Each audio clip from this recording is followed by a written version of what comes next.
ஓம் சாய்ராம். என் அன்பு பிள்ளையே, உன் வாழ்க்கையில் துன்பத்தையும் கஷ்டங்களையும் அதிகமாக சந்திக்கிறாய், அவமானங்களை எதிர்கொள்கிறாய் என்றால் வாழ்வில் நீ முன்னேற்றம் என்ற அடுத்த கட்டத்திற்கு உன் பயணம் நுழைந்து விட்டது. புதியதாக இருக்கும் விஷயங்கள் முதலில் புதிராகத்தான் இருக்கும், புரியாது. புரியவில்லை என்றால் பாதை கடினமாக தெரியும். சுலபமாய் பயணிக்க அதை நீ முதலில் எப்படிப்பட்ட பயணமாக இருக்கும் என்று நீ உனக்கே புரிய வைக்க வேண்டும். உன் மனம் என்பது உனக்குள்ளே இருக்கும் எதிரி, உன்னை தடுமாற வைக்கும். நல்லது கெட்டது என இருமுகமாய் உன்னுள் உன்னை குழப்பி துயரம் என்ற சேற்றில் எதிர்மறை எண்ணங்களால் உன்னை தள்ளிவிடும். நீ வெளியில் போராடுவதை விட 100 மடங்கு உன்னிடம் உன் மனம், உன் எண்ணங்கள் இவற்றுடன் நீ போராட வேண்டும். உன் சிந்தனைகளும் எண்ணங்களும் நேர்மறையாக இருக்க வேண்டும். அதற்கு நல்லது கெட்டது என இரண்டையும் நீ சந்திக்க வேண்டும். அதுதான் இப்போது நீ போராடும் நல்லதுக்கும் கெட்டதுக்கும் இடையில் இருந்து நீ மீண்டு வருவது. நீ மீண்டு வருவாய். எல்லா எதிர்மறை சூழலிலும் இருந்து ஜெயிப்பாய். நீ எதற்கும் பயப்படாதே, கலங்காதே. உன்னில் நிச்சயம் வெற்றி என்ற தீபத்தை நான் ஏற்றுவேன். நீ உன்னில் பார்க்கும் அனைத்துமாய் உனக்கு நான் இருப்பேன். உன் பக்தியின் தூய்மை, உன் நம்பிக்கை, பொறுமை எவ்வளவு உன்னதமானது என்பதை உன் சாய்தேவா நான் அறிவேன். நான் உன்னை சில நாட்களாக உன்னிப்பாக கவனித்து கொண்டுதான் வருகிறேன். பாசம் பாசம் என ஏங்கி அந்த மாயையில் சிக்கி உருகுலைந்து விட்டாய். உண்மையான பாசத்திற்காக நீ ஏங்கும் ஏக்கத்தை காண என்னால் முடியவில்லை. இது மாயை நிறைந்த உலகம் என எத்தனையோ வழிகளில் உனக்கு அறிவுறுத்தி விட்டேன். ஆனால் நீ திரும்ப திரும்ப அந்த மாய வலையில் சிக்கிக்கொண்டு வெளியேற தெரியாமல் தவிக்கின்றாய். இப்போது உனக்கு ஒன்று சொல்கிறேன் கேள். உன் நலனை விரும்பும் உறவாக, அதாவது தாயாக, தந்தையாக, சகோதரனாக, குருவாக, உற்ற தோழனாக நான் இருக்கையில் நீ ஏன் இன்னொருவரின் பாசத்திற்காக ஏங்க வேண்டும்? உனக்குள் இருக்கும் எனக்காக ஏங்கு. நீ ஏங்க தொடங்கும் போதே நான் உன் அருகில் வந்து விடுவேன். உன்னை விரும்பும் நிரந்தர உறவாக உன்னுடன் நான் இருப்பேன். இனி எப்படி இருக்க வேண்டும் என்ற முடிவை நீ எடுத்து விட்டாயல்லவா? அதையே பின்பற்று. நீ எதற்கும் கலங்க வேண்டி இருக்காது.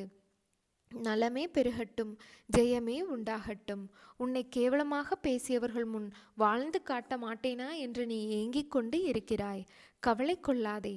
சத்தியத்திற்கும் இந்த சாயப்பாவிற்கும் கட்டுப்பட்டு நேர்மையுடன் இருக்கும் நீ நிச்சயம் தடைகளை தகர்த்து வெற்றி அடைவாய். இந்த உலகில் சிலர் எப்பொழுதும் மற்றவர்களை காயப்படுத்தி கொண்டுதான் இருப்பார்கள். அதைத்தான் அவர்கள் உனக்கும் இழைக்கிறார்கள். எனவே அச்சொற்களுக்காக நீ வருந்தாதே. மன தைரியத்தோடு நீ உன் கடமைகளை செய். உன்னுடைய ஆற்றலை தேவையற்ற இவர்களிடம் வீணாக்காதே. இதுவரை உன் மனதில் இருந்த வலி, துக்கம், தோல்விகளால் மனம் வெறுத்து போய் பரிதவித்தது எல்லாம் முடிவுறும். உன் உழைப்பிற்கு ஏற்ற பலன் கிடைக்கும். நிம்மதியும் சந்தோஷமும் அழகாய் பூத்து குலுங்கும் வண்ண மலர்களைப் போல் இனி உன் வாழ்க்கையில் வசந்தமே. உன்னை ஏளனமாக பார்த்து நகைத்தவர்கள் முன்னிலையில் நீ கொடியாக உயர்ந்து நிற்கப் போகிறாய். என் குழந்தையின் நல்வாழ்வே எனக்கு மகிழ்ச்சியை தரும். நீ நிச்சயம் தடைகளை தகர்த்து வெற்றி அடைவாய். நான் அடைய வைப்பேன். நீ ஜெயமாக நல்ல ஆரோக்கியத்துடன் எல்லா செல்வ வளங்களையும் பெற்று சீரும் சிறப்புமாய் வாழ்வாய். கவலைப்படாதே, நான் இருக்கிறேன். வாழ்க்கையில் நீ ஓடும் இடமெல்லாம் துன்பமும் கஷ்டமும் அவமானமும் உன்னை நிழல் போல் தொடர்ந்த காலம் இப்போது உனக்கு கடந்த காலமாக போகிறது. வெளிச்சம் என்ற நிகழ்காலத்தில் நீ பேரொளியாய் ஜொலிக்கப் போகிறாய். நீ வெற்றி பெறுவதற்கு என்ன விஷயங்களை எல்லாம் விட்டு கொடுத்தாய்? நீ சந்தித்த துன்பம், நம்பி உன்னை ஏமாற்றிய நபர்கள், சூழ்நிலை என அனைத்தும் உன்னை சூறாவளியாக சூழ்ந்த போதும் அதற்கு எதிராக போராடி மேலோங்கி நின்றாய். உன் மனதைரியம் எத்தகையது! மற்றவர்களின் பேச்சுக்கள் உன்னை அம்பு போன்று காயப்படுத்தினாலும் எழுந்து நின்ற நீ நிச்சயம் வெற்றிக்கு பெயர் கொண்ட ஆத்மாதான். உன்னை வளரவிடக்கூடாது என நினைத்தவர்கள் முன்னிலையில் விருட்சமாக வளர்ந்து நிற்கப் போகிறாய். அதற்கான தேடலில்தான் உனக்கு அனுமதித்தேன். உன்னை மாயை, விதி போன்ற எதிர்மறை நிழல்கள் உன்னை ஆட்டினாலும் உன் எதிர்மறை நேரம் உன்னையே உனக்கு எதிராக சந்திக்க வைத்த போதெல்லாம் அதையும் மீறி எழுந்து நின்றாய். என்ன கம்பீரம் என் பிள்ளைக்கு என்று நான் பூரிப்பு அடைந்தேன். தேடிய விஷயங்கள் உனக்கு பதில் அளித்ததா? அதனால் உன் மனம் அமைதியடைந்ததா என்று யோசித்து பார்த்தாயா? என்றைக்கும் ஒன்றை புரிந்து கொள். உன் சுழற்சியான எண்ணங்கள் தான் உன் நிம்மதி தொலைவதற்கான எதிரி. எதற்கும் அஞ்சாதே. மனதளவில் நொறுங்கிப் போய் உள்ளாய் என்பதை நான் உன் சாய்தேவா அறிவேன். நிச்சயம் உனக்கான காலம் விடியும். காலம் வரும். அப்போது உன்னோடு நான் இருக்கிறேன். அதனால் நீ எதற்கும் பயப்படாதே, கலங்காதே. உன்னில் நிச்சயம் வெற்றி என்ற தீபத்தை நான் ஏற்றுவேன்.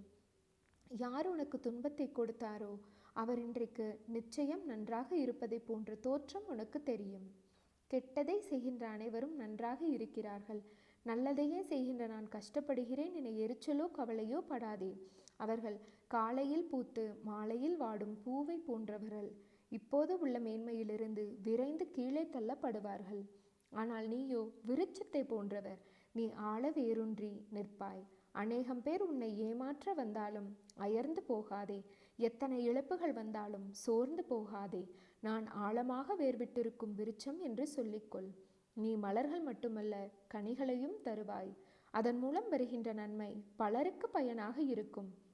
நாம் இன்று கஷ்டப்படுவதைப் போலதான் நம் எதிரில் இருப்பவரும் ஒரு நாள் துன்பத்தை அனுபவிக்கப் போகிறார்கள் என்பது உனக்கு தெரிந்துவிட்டால் நிச்சயம் அவர்கள் மீது கோபப்பட மாட்டாய். அவர்களுக்காக பரிதாபப்படுவாய்.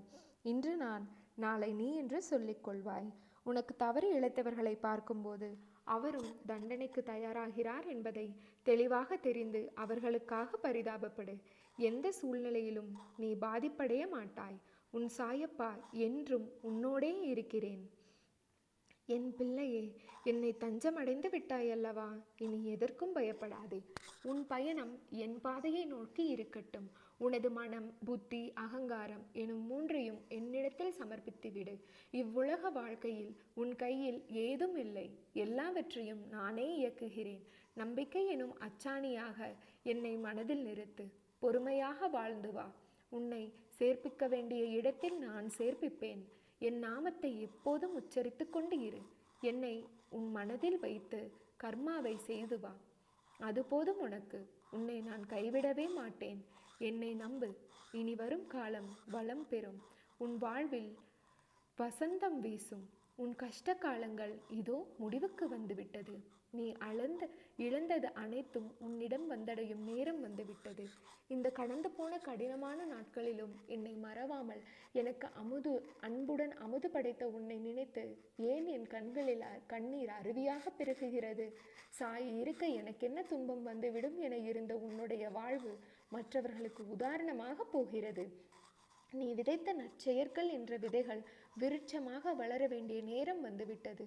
அது கனி கொடுக்கும் காலம் மிக அருகில்தான் உள்ளது. அதை என்னுடன் சேர்ந்து ருசிக்க நீ தயாராக இரு. உன் குடும்பம் என்றும் சீரும் சிறப்புடன் இந்த சாயியின் ஆசீர்வாதத்தால் வாழையைப் போல குலைத்தள்ளி தலை தோங்கும். ஓம் ஸ்ரீ சாய்ராம்.